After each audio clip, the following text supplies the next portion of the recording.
Nakatanggap ng 5,000 cash relief assistance mula sa Department of Social Welfare and Development ang nasa 1,000 TNVS at TNC drivers sa Naga City. Yan ang ulat ni Jerome Toledo ng Radyo Pilipinas Naga.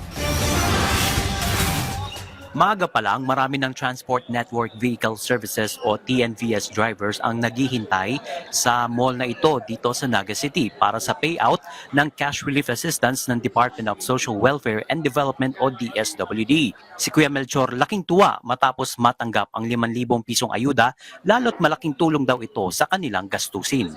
Kahit pa paano po na masaya rin po kasi nabawas-bawasan ko yung mga gastusin namin sa gasolina na mapapalitan yung mga dinas na presyo.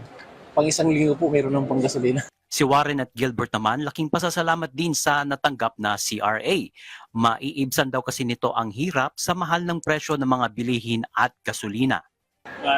Dalawang full tank na rin po ito sa 4 wheels pag nagbiyahe. Kaya kung babiyahe kami ng 2 araw, hindi na kami magagas ng dalawang beses dahil galing sa aming pinagpaguran. Para sa akin po, malaking tulong to sa aming pamilya. Panggastos, pandagdag sa gastos. Lalo na ngayong panahon, mahal ang mga bilihin. Umabot sa 1,000 TNVS at TNC drivers ang nakatanggap ng 5,000 pisong ayuda mula sa DSWD dito sa Naga City sa ilalim ng Programang Assistance to Individuals in Crisis Situation o AICS. Paliwanag pa ng DSWD, ang tuloy-tuloy na pamamahagi ng ayuda ay para makatulong sa mga driver na apektado ng mataas na presyo ng petrolyo dulot ng tensyon sa Middle East.